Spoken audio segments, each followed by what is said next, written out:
Hey guys, Nerd Activity here. Today we have Steeljaw. We're going to do a transformation / review video of this Warrior Class Decepticon that's been introduced in the Robots in Disguise series that was recently released on Cartoon Network. Just quick impressions out of the box.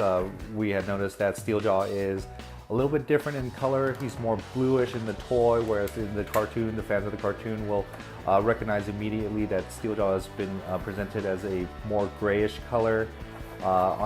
Just doing a quick look at the back of the box. The box looks like Steeljaw can be transformed in 9 easy steps. So let's go ahead and take a look at and do a little quick review of Steeljaw. Okay, so let's review Steeljaw in the vehicle mode. In my hands, he does feel a little small. I think in the cartoon, he's supposed to be a larger SUV type of car. So definitely in this Warrior Class vehicle mode, he does feel a little bit small. Up top here, as you can already see, this was the holster for the accessory, his claw attachment for his robot mode. Much like the Robot in Disguise series so far in our review, the same thing seemed to have plagued this character as well, is that like the paneling on the car, there's deep lines, the gaps where all the pieces come together. So these are things that, like, over the course of time, these gaps are just going to get larger and larger. With my Steeljaw, it seems like there is some gap issues in terms of like getting a good fit for where the grill is. It seems like they come apart very easily, but overall I think there's not a lot of dead space underneath when you compare it to like what we saw in Strong Arm last time. So definitely I appreciate that. It's a much tighter fit underneath, much more compact. But as you guys can also see, again, these Robot in Disguise Warrior Class series characters, they really lack a lot of secondary paint details. So overall, like what could look up potentially as a pretty nice figure, it just ends up getting kind of muted and bland with just the very little details that they've put into the card. So, but overall, I think from the animations, versus the animation standpoint, the car looks pretty comparable to what we've seen in the cartoon so far. One thing that I had noticed and pointed out was that these back hind wheels tend to pop out rather easily. So if you have like a young kid that is being pretty rough with these toys, the wheels will pop out. So as you can see here, it comes out rather easily, and over time, if these keep popping out over time, this is just not going to stay in there anymore. But overall, when we compare to Robot in Disguise Bumblebee, vehicle-wise, the scale's pretty good. Even though in the animation this guy is supposed to be bigger. One of the things that I was a little disappointed was that Steeljaw does not have translucent windows like Bumblebee. As you can see here, Bumblebee translucent windows. You can see the Autobot logo inside. So this is a nice touch to add to the car. But for Steeljaw, it looks like it's just a matte black paint application for windows, and then on the windshield you actually have the Decepticon logo here. So just little things, but overall, I think it still looks pretty good for a vehicle in the vehicle mode. And let's go ahead and start the transformation process.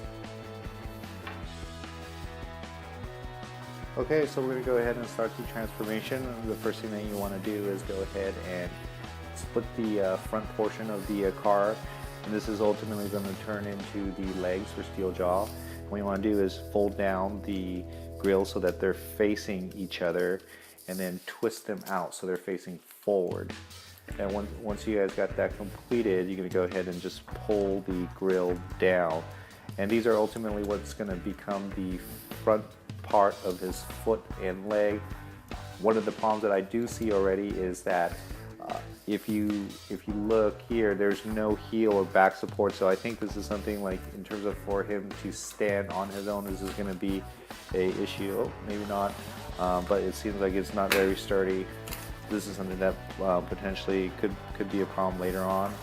The next thing that we want to do is go ahead for all the windows on both sides, go ahead and just pop those out. So these things are on hinges here, so you want to make sure that these double hinges are pulled out all the way.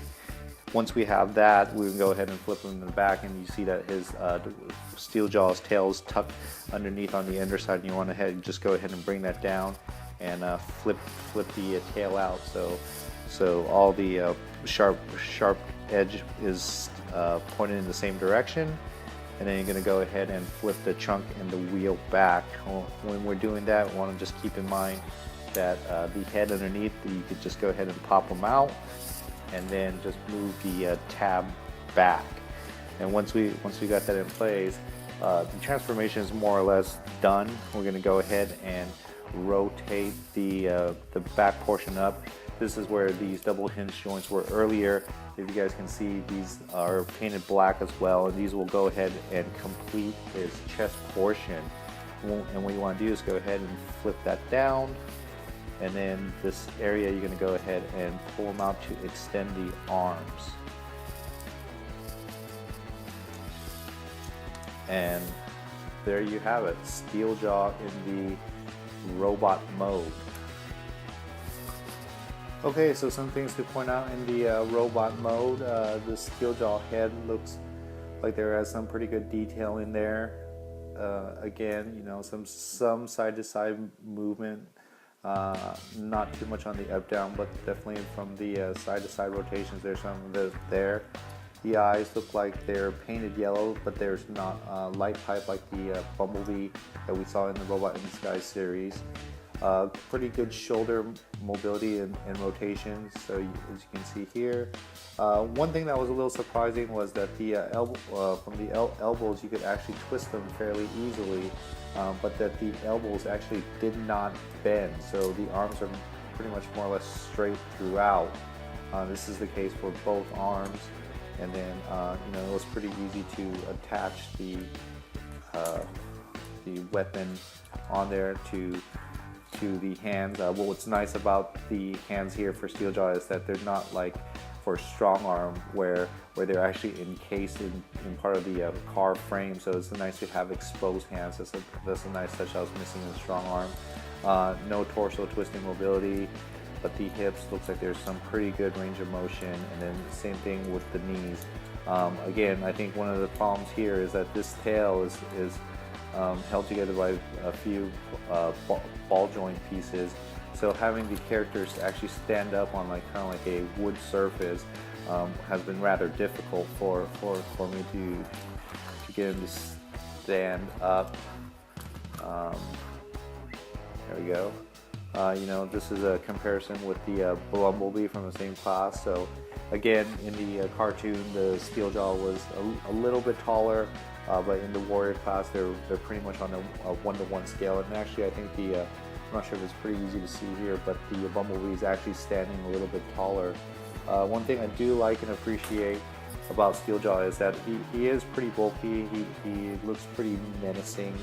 You know, here's the profile view of him. Here's the side view if you could get him to stand up. But you know, overall, I think that, you know, this has not been one of my favorite characters up to this point. You know, there's still a few characters to review before I could certainly say that, you know, this is my favorite or this is my least favorite. But you know, as just looking at what we've done so far up to this point, I definitely say this is probably one of the ones at the bottom of the list for me personally. You know, let me know what you guys think. Have you guys had similar experiences with this character, especially in the Warrior class mode? We haven't reviewed the one-step changer. I know there's a one-step changer for Steeljaw as well, but overall, I'm not too impressed with this character. Much like the same things that kind of affected the other characters, this is the same thing, just not a lot of paint detail, and this one was even just flawed by less points of articulation, and just having real issues just trying to get the character to stand up. But so again, if there's anything that I missed or you guys wanted to point out, definitely leave it in the comments below and let us know. So there you have it, our review of Robot in Disguise Warrior Class Steeljaw. If you found this video useful, remember to subscribe and like to our channel. and visit our webpage, nerdactivity.com, and we'll see you next time. Thanks a lot.